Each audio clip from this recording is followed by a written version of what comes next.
This is Barcode, a cocktail-powered podcast that dives deep into the technology, personalities, criminals, and heroes that have come to define modern security across the globe. I'm Chris Glandon. Join me at the bar for an amazing story. Welcome to Barcode, Yacht Edition. Yeah, thank you for having us. They'll be walking by. Come on back now. Come on back. I'm right here. So first off, I want to shout out to Keith McMenamin, Philly Tech Council, and the generous sponsors that made this night possible. So I am joined by Damian Oreves. Thanks for having me. And Jessica Hoffman. Thank you for joining us. And I'll let you guys introduce yourself real quick. Sure. Damian Oreves. I'm the Chief Information Security Officer for the great city of Philadelphia. Been with the city proper for a little over a year, and prior to this, I was the Chief Information Security Officer for the Philadelphia International Airport for about 5 years. Nice. I think that's where we first met.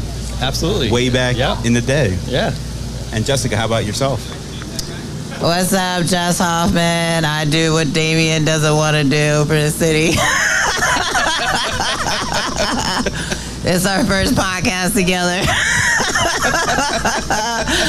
Yes, great city of Philadelphia, safeguarding, all our citizens and workforce and making a difference every day, even if they don't see it. That's what we're doing. So I guess my first question for you guys is, as security leaders for the city of Philadelphia, I'm curious to hear about the blind spots that you encounter that other organizations may not encounter working for the city, and how you respond to them. Yeah, visibility is everything. Knowing your assets is everything. Accurate asset inventory is everything. So with an organization as big as the city of Philadelphia, thousands of systems, hundreds if not thousands of externally exposed websites, systems, tens of thousands of employees, keeping track of all of that from a cyber security perspective is a challenge. So what we try to do is use automated tools as much as possible to keep track of those assets. Okay. And so for the city, what entities are in your purview? Pretty much everything you can think of. We probably have 40 to 50 departments, so think about the life safety areas, public safety, 911, fire, EMS, all the way through water, so critical infrastructure, the airport, revenue, just to name a few of the 40 or 50 departments that are kind of under our security umbrella. And Jessica, from your perspective, what do you feel is a differentiator working for the city versus other industries? Well, having worked in private and public sectors, I most certainly see a difference. I think the largest difference is you put me on the spot. I'm thinking about what I can't say. There's a lot I can't say right now. Full disclosure. Full disclosure is no disclosure. There's no disclosure, exactly. We, a lot of companies have to work more with less. I don't think that's necessarily indicative of just public sector, but I do feel that we are held to a higher standards because we have unions, for instance. We're governed by elected officials. And especially when there's changes in administration, it's just different. And I've worked for the federal government as well, so I've seen it on multiple levels. And you know what? It's a testament. I keep coming back. It mustn't be that bad. But it is definitely different working from public and private. But I would just say personally, and I think that's the reason that we do the work that we do is because we genuinely care. This isn't a job that, you can tell when people are just working at the city just to get a check. Yeah. And you can tell when people are there because they want to legitimately make a difference in their community and be part of the change. And I will say, we are in exciting times, I think, right now with the new administration. safest, greenest, cleanest major city with economic opportunities for everyone. I mean, that's pretty exciting. It's pretty exciting. So I do feel that we're, as a public servant, we are governed a little bit differently when it comes to expectations, setting the bar, and really the outcome of what we do has impacts to millions of people. Millions. And you guys govern multiple entities, so who governs you? Don't ask us those things. Don't ask? Nah, I'm just playing. I don't know. No, I was curious. I mean, you know. We deal with a lot of what the private sector does. So, higher government entities? Yeah, regulations. Yeah. So we deal regularly with health information. So protected health information, HIPAA type data, IRS data. Okay. So, it kind of starts with regulations and the regular audits that we go through. Yeah, so you're susceptible to those across the. Oh yeah. Yep. It's pretty standard, any kind of regulatory data.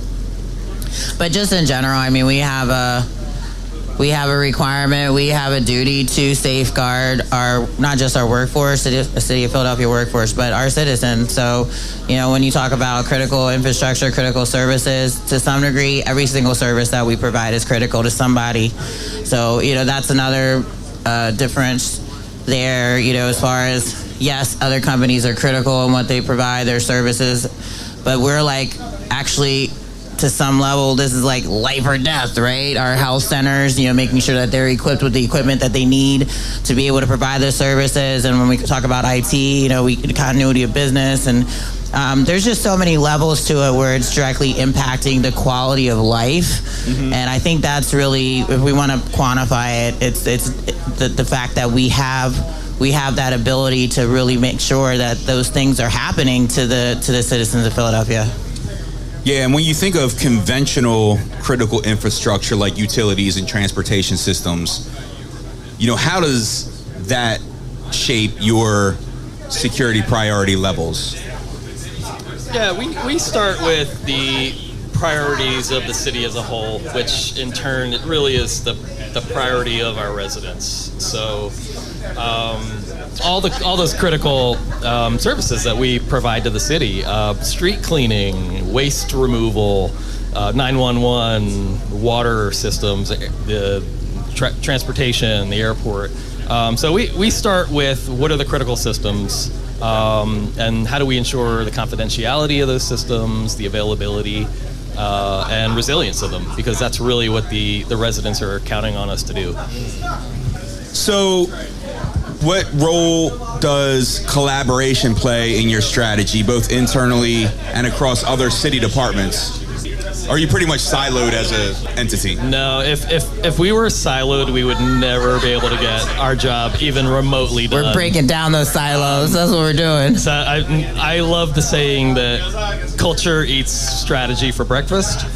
So what I've found in my tenure here is that we get the most done when we're out and about at the departments, sitting down with department executives, talking about security challenges, and trying to get buy-in for our strategy. Jess has been an absolute rock star with that. There's nothing that Jess would rather do, but that's how you get things done. So, there's 30,000 employees here at the city, 50 departments. We just hit the ground and we visit them and talk security with them. Jess and the team have put a security roadshow program together, and it's been a lot of fun. We are out and about at the departments, at their locations, meeting them where they're at on a weekly basis, and that's how we're getting buy-in for the security initiatives that we're trying to roll out. Yeah, just meeting people where they are. I think that at some point, if people keep clicking and people could, if the things keep happening and we have these trainings, we do maybe there's something we're not doing. And I think that a combination of awareness and meeting them where they are, as well as tools, right? We gotta have the right tools in place for preventative measures and detection. But that combination, because let's be honest, people gonna be people. They people in. right? they gonna keep clicking. Natural instinct. Yeah, it is. It really is, and it's just so advanced, with AI out here. I mean, we were just talking about from a hiring. I'm sure you read the article where the guy, fooled KnowBe4, right? We see an uptick in applications, like a surge. And something's not right here. Something's not right. So we just really got to be head on a swivel, man. And us as security professionals, we're like, oh yeah, we see that, we know what's up, but then you got to think about somebody who isn't cyber professional. They're just trying to get to work and do their work so they can go home and feed their family too. You know what I mean? So that's another difference with the city too. I mean, we're all working to work, but like we employ a lot of people who are there that's how they grew up. Their parents, their family was city employees. That's their culture, and they're just really trying to feed their families and do the right thing. Damn, you had to say AI. Because I was trying to get through this entire night without hearing that. I was hoping we would get through without. With the rapid rise of AI, how do you balance innovation with security in a public sector environment? We have to be innovative, and that's something Damian and I both definitely agree, and we have a lot of colleagues and even our CIO. We're on that page, like, yes, the city be city and the government be government, and like we have some stigmas that are absolutely true from a government perspective, but then we also have the capability and ability to make a change, and so I think that we have a really good team in place. As far as AI, yes, there are services out there that will absolutely help us with efficiencies, especially with reduced workforce members, all those things. But obviously, as security personnel, I'm gonna tell you right now, we gotta be careful with the security, right? And that's where it's the next shiny thing. I want a chat bug. I want this. I want personal assistant. Let me make my deep fake so I can not have to get up in the morning and get on Zoom. Okay, well, hold on there. What actually is going on in the background? Is those kinds of conversations. But I think as a city, though, like we want to get there. Yeah. We're going to get there, but we are also going to get there in the most safe and compliant way possible, so that we're not putting ourselves into a situation that we get on the Philly Inquirer. You know what I'm saying? Yeah. We're going to take a measured approach. Are we going to have a public-facing chat bot next month? Probably not. But we do want to be forward-thinking, and we do want to use the tech where it's appropriate. So I'm excited, though. I like Damon. He's cool. I'm not just saying that because he's next to me, but he is cool. Like, he comes in with his super smart tech tool. Let's do this. Let's implement this. And I'm like, well, let's talk about the compliance piece, or let's set some standards, or let's talk about this a little more. Let's share the good news. So we make a pretty good team, and I think that does show, because Melissa, people even say that. So it's cool, having that balance. But I think that from AI, I am excited about that. We could be making some serious moves in the next few years, you know what I mean? But like I said, at the same time, sometimes it's okay to have paper processes. Sometimes it's okay to have old tech, you know what I mean? I ain't gonna say nothing, but you know what I mean. Yeah. I think a lot of companies focus on AI because it's AI. Yeah. And there's been, the term AI has been in marketing and sales for years and years in our industry. Yeah. I think generative AI, is a different, back in the day it was more machine learning, and I think generative AI is certainly a whole nother animal. But yeah. Good point. Google have been using that shit for years. If you don't know, you don't know. I guess that's good, right? That's the point. The AI is going on in the background, you don't even know. So that's kind of what we would be wanting to do. But I was just at a conference in Denver's Denver AI Summit, which was actually really, really dope. Oh, wow. Their mayor out there, Mayor Mike. I'll deep-fake you in later saying his name so he doesn't get offended. Okay, good. Use AI to fix that. Wait, he's here. What's up, Mayor Mike?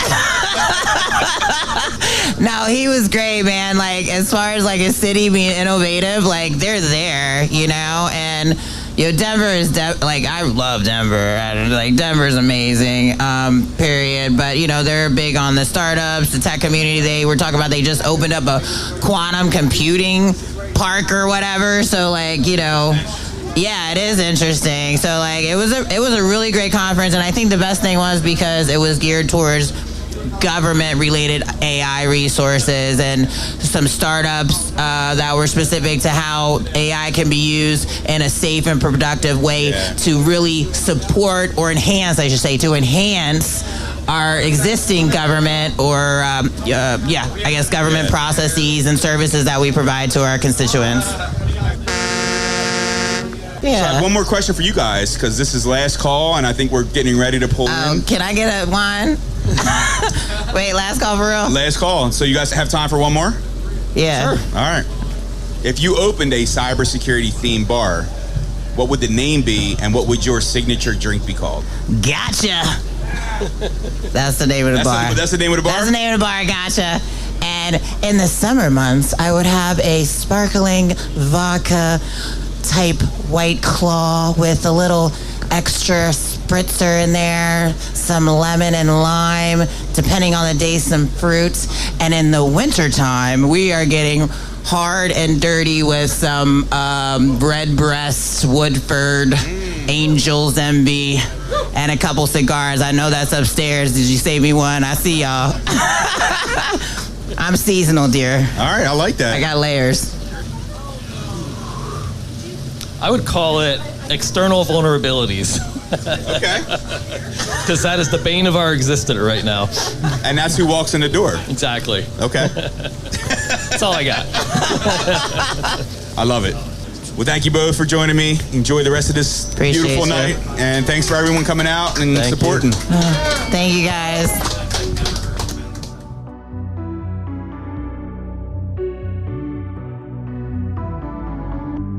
Join us next time at Barcode, where we'll continue to explore the darkest and most adventurous corners of the world. Until then, enjoy your spirits and enjoy life.